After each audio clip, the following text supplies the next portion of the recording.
Le neurotraining, c'est une technique qui permet de travailler au corps et de repérer la mémoire stressée, traumatique, la plus importante au niveau du système nerveux central et du système nerveux autonome. C'est la mémoire c'est le gyrophare chargé de stress le plus fort qui fera que la personne est gênée à être bien dans ce qu'elle vit aujourd'hui. Donc c'est essentiellement au corps. Ça veut dire que pour pouvoir travailler et rencontrer et trouver la mémoire et se laisser guider, on travaille à travers le test musculaire pour pouvoir décoder un maximum d'informations. On travaille énormément et essentiellement au fascia, qui sont tous les tissus conjonctifs qu'on va toucher pour reconnaître et entendre l'endroit où c'est élastique ou pas. Et en fonction de là, le fascia va nous guider sur ce qui va stresser la personne, puisque si ça stresse, l'élasticité du fascia et du tissu se rigidifie.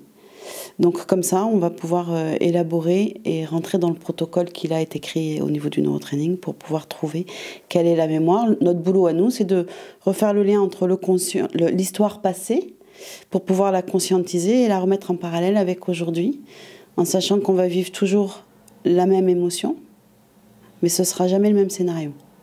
C'est toujours la même pièce de théâtre, donc si c'est un conflit de séparation, c'est un conflit de séparation, mais ce ne sera jamais avec les mêmes acteurs. Donc on n'est pas forcément en capacité de le reconnaître 30 ans après.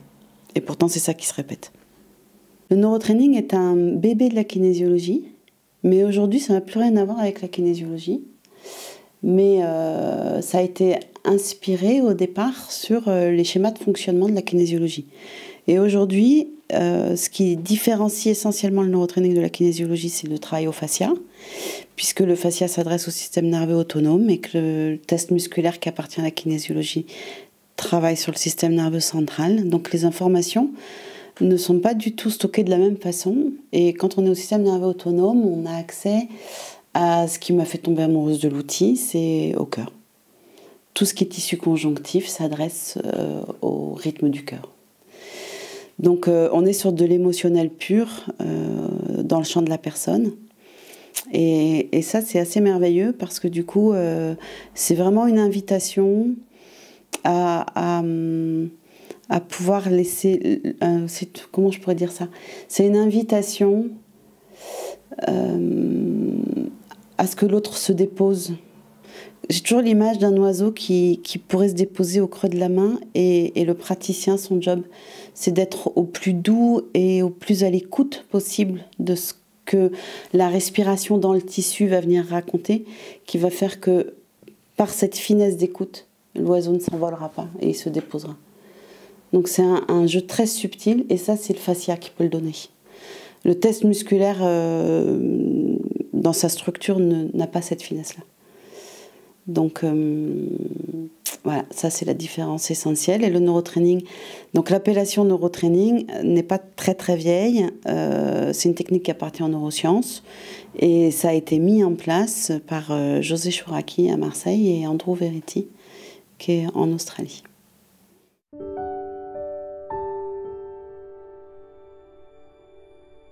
Ce qui m'a amené au neurotraining, c'est un besoin personnel. Pour mon fils, j'ai rencontré le neurotraining pour lui et j'avais besoin d'une thérapie au corps, essentiellement au corps. Je ressentais que c'était ça qu'il fallait, plus que de passer par la psyché, et j'ai rencontré comme ça le neurotraining qui, en une séance, a complètement répondu aux besoins. Et là, je me suis dit, mais c'est quoi ce truc, quoi ? Et pendant qu'il était en train de faire ses séances, le petit, je bouquinais le fascicule de formation dans la salle d'attente en me disant c'est ça. Et voilà. Et c'est ça.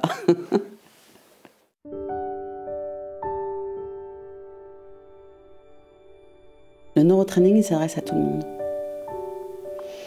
Il s'adresse à toutes les personnes qui n'arrivent pas à être bien aujourd'hui.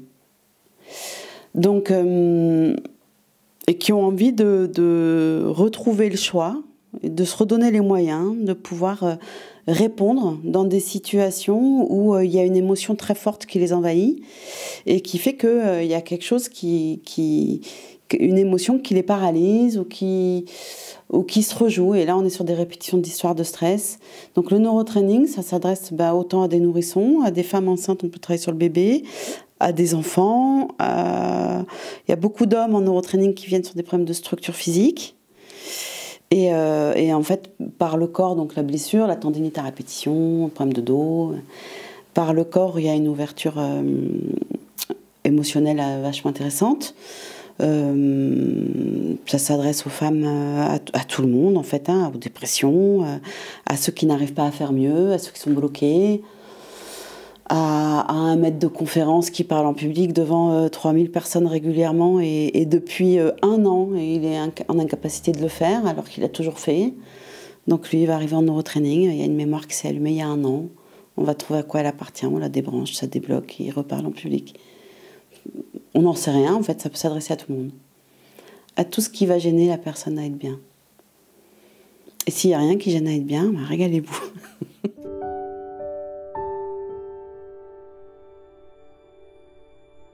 Les gens viennent beaucoup pour du relationnel, parents-enfants, dans le couple. Beaucoup de solitude, en fait, dans ce relationnel, avec des gens qui touchent pas mal au désespoir, en fait.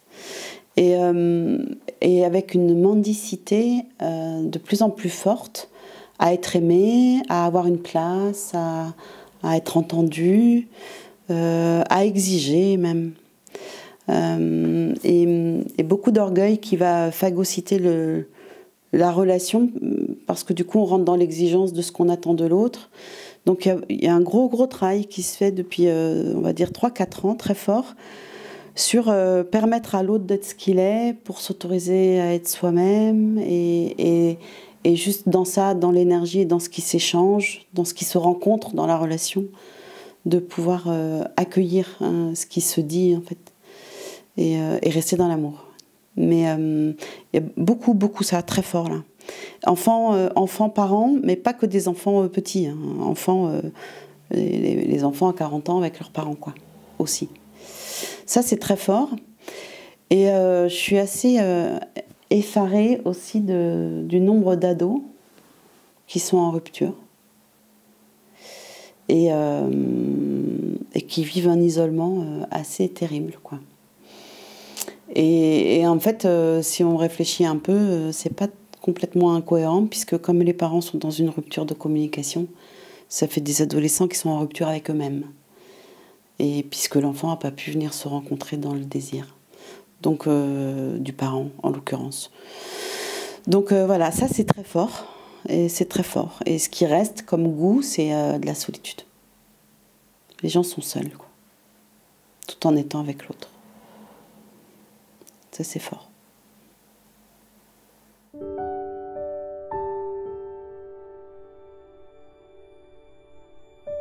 La personne arrive, il y a un petit temps de parole où elle dépose ce dans quoi elle est et on essaye de définir ensemble l'objectif et la demande. Et après, ça passe tout de suite sur la table, où là, elle s'allonge et on commence à travailler par le protocole du neurotraining lui-même, donc beaucoup au fascia, et pour venir chercher ce qui va gêner à soit atteindre cet objectif, soit vérifier si cet objectif est prioritaire, donc c'est beaucoup au corps. Et une fois que le travail sur la table est terminé, la personne revient au bureau. Et souvent, c'est un espace où il peut y avoir un peu de calme ou de silence, voilà, où juste la question de la personne est invitée à pouvoir se dire s'il y en a une, et c'est fini. En fait, la personne, elle va arriver avec une priorité consciente, et on va trouver sur la table ce qui la gêne à avoir accès à cette priorité consciente. Du coup, c'est souvent au niveau de l'inconscient que ça va venir se dire. C'est souvent un schéma qui a été expérimenté dans l'enfance ou dans le conditionnement, et chargé de stress, toujours. S'il n'y a pas de stress, il n'y a pas de problème. Donc chargé de stress qui va venir la gêner à avoir cet objectif. Donc, elle va arriver avec une demande, comme par exemple, il y a des hommes, des femmes, peu importe, il y a des personnes qui vont arriver avec un problème de genou, répétitif, après opération, pas de récupération, de nouveau. Et on va travailler sur le deuil du grand-père. Et donc, là, évidemment, comme ça, la personne ne fera pas le lien entre le deuil du grand-père et le genou. Et pourtant, puisque le genou, ça peut être aussi d'accepter de se plier à l'autorité, d'accepter de s'en remettre. C'est pas seulement le je et le nous, c'est comment je me plie à ce qui me structure et comment je suis en réaction en fait à toute autorité autour de moi, commencer par la famille pour l'enfant, les parents et les grands-parents. Donc on arrive avec une demande, mais il y a quand même de fortes chances que sur la table, on ne réponde pas à la demande en direct. Par contre, tout aura un sens et la personne n'arrive pas à vivre ça parce qu'il y a ça qui était coincé. Et ça, c'est notre boulot à nous de venir le lui dire et de le libérer. Sinon, elle n'a pas besoin de nous. Elle n'a pas besoin du travail au corps. Le travail en neurotraining, on peut imaginer que ça démarre au moins sur 3 séances. Sur une base de 3 séances, parce qu'il faut un minimum de nettoyage pour avoir un peu une cartographie globale de l'histoire de la personne. Et des fois, une seule séance suffit. Des fois, il en faut au minimum 3 pour pouvoir y voir un peu clair quand il y a beaucoup de souffrance, beaucoup de croyances limitantes, beaucoup d'habitudes à fonctionner à l'envers. Et après, une fois que les personnes sont OK et que l'outil a répondu à leur demande maintenant, il y a quand même... C'est chouette, en tout cas moi c'est ce que je préconise, de faire au moins une séance par an pour faire comme un réglage, quoi. On fait les vidanges de nos voitures, on pourrait se faire une vidange perso, quoi. Et ce réglage-là, c'est de la prévention du coup, on bascule en prévention. Et si le neurotraining arrivait à travailler en prévention, ce serait merveilleux. Puisqu'on libère le stress avant même qu'il vienne s'exprimer dans le corps. Donc ça c'est chouette.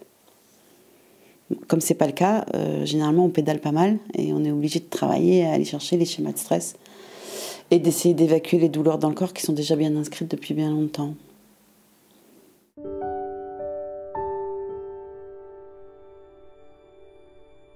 Il y a 2 choses très paradoxales. La première, ça serait de peut-être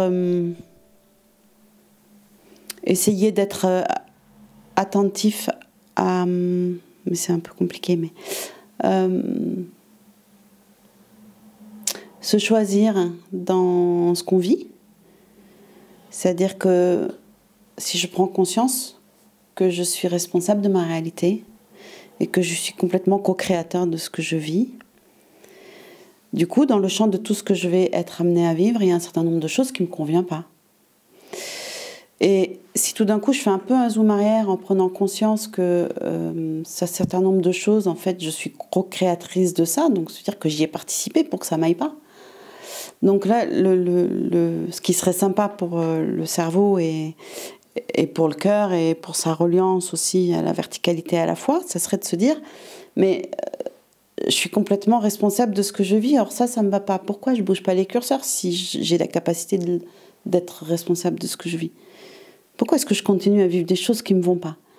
Et en fait, je continue à les vivre parce que je ne me choisis pas. Et généralement, quand je ne me choisis pas, c'est parce que je ne m'aime pas. Souvent. Et donc peut-être,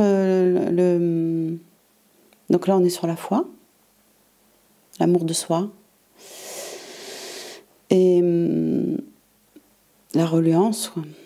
Et donc, du coup, peut-être, c'est de se foutre un peu la paix. Moi, j'aurais envie d'inviter les gens à se foutre la paix en prenant déjà conscience de comment ils sont pas de comment ils se désirent pas en fait dans ce qu'ils vivent et comment ils se définissent à défaut de ce qui se passe dehors plutôt que de se définir en fonction de ce qu'ils choisissent. Comment ils autorisent le oui créateur en s'autorisant le non dehors, mais un non qui tue pas l'autre, un non qui permet le oui en soi. Donc d'être capable de regarder ça et d'accepter qu'à ce moment-là, ils ne se désirent pas. Parce que sinon, c'est oui, mais alors je me désire pas, comment on fait pour se désirer? Non, mais déjà, accepte que tu te désires pas, fous-toi la paix, quoi. Mais te raconte pas une autre histoire que juste celle qui est que tu ne te désires pas. Parce que quand on ne se désire pas, on n'est pas avec soi, donc on n'est pas connecté. On est obligé de faire des milliards de pirouettes pour se raconter une histoire. Et toutes ces histoires-là qui sont toutes justes, on va y croire. Mais le problème, c'est que comme elles sont justes et qu'elles sont cohérentes, elles ont une place. Mais leur place, leur fonction, c'est de remplir l'espace pour ne pas venir se rencontrer, pour éviter de se choisir. Et pendant que ça remplit cet espace-là, le vrai problème, c'est qu'il n'y a plus d'air, donc on étouffe, et c'est là qu'il y a trop de choses. Et si j'étouffe et qu'il n'y a plus d'air, je ne permets plus à la respiration, à cet espace-là, intérieur, pour que le divin puisse se manifester. Donc je suis obligée de passer en force, je suis obligée de passer dans l'orgueil. Et si je passe dans l'orgueil, je suis obligée de contrôler. Et toutes les petites histoires, oui, mais je peux pas, j'ai piscine, oui, mais je peux pas, ça se fait pas, oui, mais ça, c'est quand même, non, mais quand même, c'est mes parents, je peux pas leur dire ça, oui, mais tout ça, c'est juste. Sauf qu'il faut juste venir prendre conscience que tout ça, ça sert à pas venir se choisir. Parce que fondamentalement, derrière, dans cet espace-là et dans ce contexte-là, on s'aime pas. Donc l'idée, c'est pas de s'aimer, on va pas faire genre, ça y est, ok, super, j'ai compris, je vais m'aimer. L'idée, c'est déjà d'accepter qu'on soit dans toutes ces pirouettes-là, d'accepter qu'à ce moment-là, je ne sache pas ce que ça veut dire que de s'aimer, parce qu'on ne me l'a pas montré, parce qu'on ne m'a pas éduqué à ça, parce qu'on ne m'a pas montré la route.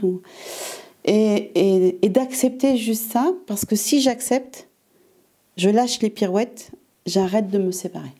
Et ce que j'aurais envie d'inviter les gens à faire aujourd'hui, ça serait de leur rappeler, d'accepter, de revenir et d'accepter ce qu'ils sont juste là, quoi. Même s'ils ne se désirent pas, d'accepter qu'ils ne se désirent pas. Et ça va permettre qu'ils se foutent la paix. Du coup, ça va permettre qu'ils foutent la paix aux autres. Ça va faire quelques vacances pour certains aussi. Et si on se fout la paix, ça relaisse de l'espace à ce que l'amour puisse se dire. C'est ce que je souhaite.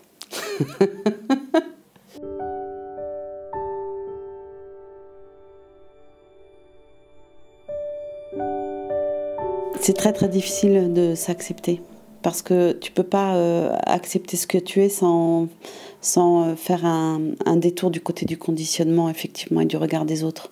Sauf que le regard des autres en tant qu'adulte aura une influence sur le conditionnement de l'enfant. Comment l'enfant a été regardé. Et en fonction de comment il a été regardé et comment il a pu se sentir aimé ou pas, en fonction de s'il était désiré, pas désiré, si vous voulez un garçon, une fille... Et toutes ces exigences qui avaient être aimé à condition que... Voilà. Et tout ça, c'est dans la petite enfance. Ça va faire un adulte qui va être très... S'accepter, c'est encore un grand mot, ou un gros mot, qui ne peut être accueilli, senti que de l'endroit du conditionnement de l'enfant.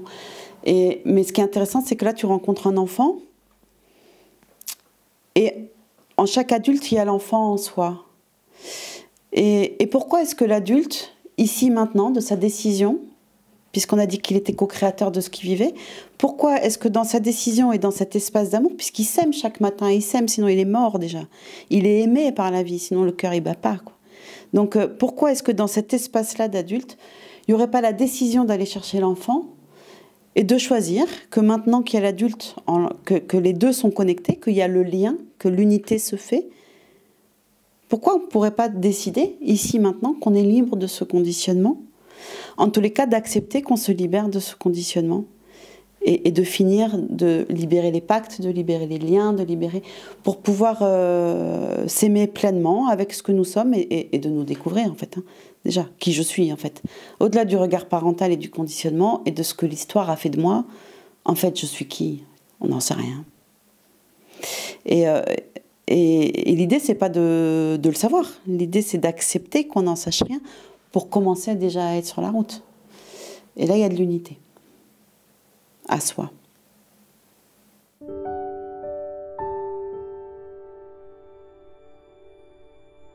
C'est compliqué, hein, le lâcher-prise. C'est compliqué parce que si tu le regardes d'un point de vue neurologique et d'un point de vue de la métaphore, c'est comme si tu étais sur un mur d'escalade.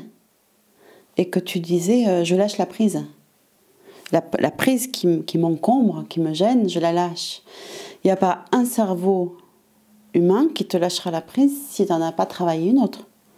Donc lâcher prise sans avoir travaillé l'espace de confiance, sans avoir réouvert cet espace d'amour, sans avoir repermis à la personne de venir se rencontrer, c'est en fait une grosse machine de culpabilité, quoi. Et c'est pas parce qu'elle veut pas, c'est parce que le cerveau laissera pas faire, parce qu'on est géré par un instinct de survie. Donc si tu lâches prise et que tu ne peux pas changer de prise en passant dans l'amour, tu crèves, quoi. Et le cerveau te laissera pas crever. C'est comme si tu as un mec dans une piscine qui sait pas nager, tu dis vas-y, lâche la bouée, sois cool, quoi. Et il peut pas lâcher la bouée, sinon il meurt. Par contre, si tu lui apprends à se faire confiance, à faire des mouvements, à s'autonomiser là-dedans, il lâchera la bouée. Et là, on bascule, quoi, et on passe à autre chose. Lâcher prise, c'est compliqué, quoi. Parce qu'il y a le mental et il y a tout ce qui est à la mode, et puis après, il y a ce que tu regardes dans l'énergie. Qu'est-ce que ça veut dire que lâcher prise? Et ça parle de liberté, ça parle d'un espace de liberté, le lâcher prise, pour pouvoir être libre. Mais libre où, quoi, comment? On n'est pas libre. Par contre, libre en soi, mais qu'est-ce que ça veut dire?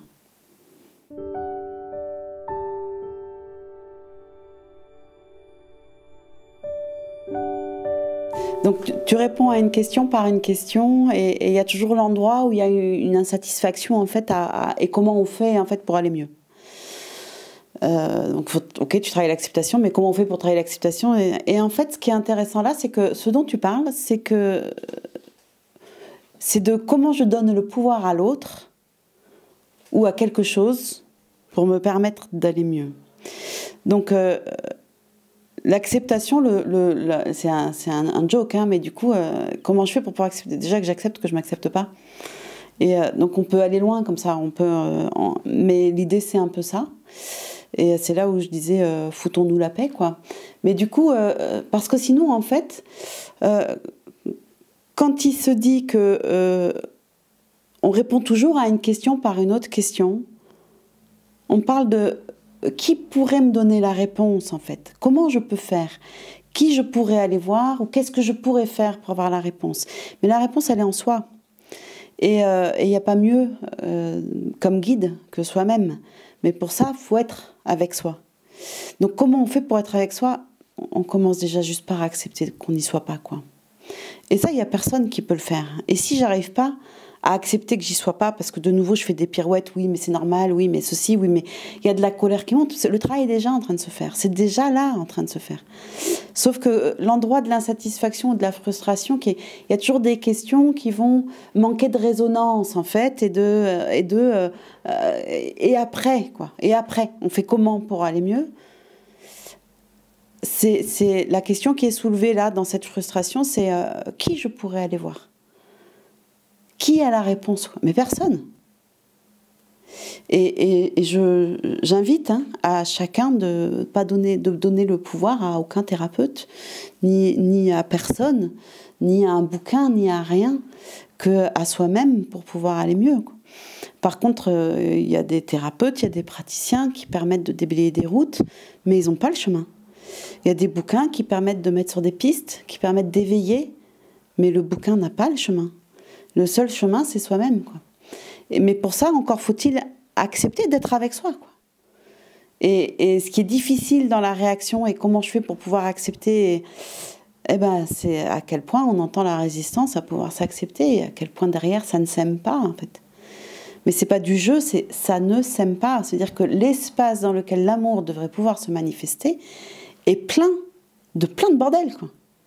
Alors que si on arrive juste à accepter et à arrêter de remplir, j'arrête de me surcharger. Plus je suis responsable de choses dans ma vie, et Dieu sait si on en a des responsabilités, moins je suis responsable de moi. Et donc on peut commencer comme ça déjà. Donc c'est intéressant cet endroit-là de... Il y a toujours quelque chose d'autre que je pourrais attendre des réponses, quoi, qui amène une insatisfaction. Donc je finis ma vidéo et bon, ok, d'accord, oui, mais moi en attendant, je vais toujours pas mieux, quoi. Et c'est comment je me décale toujours dans le rapport à l'autre et comment je continue à donner le pouvoir. Mais si ça, j'arrête pas de le faire, il ne se passera jamais rien. Si ce n'est que je vais dépenser un max de pognon, avoir rencontré plein de gens, connaître beaucoup de choses sur moi, tous les mécanismes par cœur, mais j'ai toujours pas intégré et je suis toujours pas venue dans le corps. Alors si je regarde là maintenant, le corps il est en santé, si ici maintenant juste, si je le contacte, mais tout va bien quoi. Et ça c'est de la présence et je lâche la tête quoi. Donc la tête en relais pour venir traduire ce que le cœur m'inspire, mais pas la tête qui prend la gouvernance parce que le cœur n'est pas entendu. Donc bien sûr qu'on a un mental, évidemment qu'on a un mental, et quelle grâce, quoi. C'est un cadeau ce mental, à condition qu'il soit au service du cœur. Sauf que notre maladie, c'est d'être coupé de notre cœur. Donc, comment je fais pour aller mieux? Je reste, quoi. Je reste avec moi. Oui, mais non, je reste. Oui, non, je reste. Et je reste. Et là, il y a de la colère qui monte. Et la colère, elle sera à la hauteur de l'enfermement. Et cette colère-là, elle peut avoir un goût d'un enfant de 4 ans. Elle peut avoir un goût d'un père, un goût d'une mère, un goût de « Ah, j'aime pas ça ». On y est. Et on reste. Et on reste. Et on traverse. Ça ne durera pas. C'est qu'une traversée. Et derrière, il y a de l'espace. Et ça, c'est chouette. Et ça, c'est être avec soi. Pas facile, c'est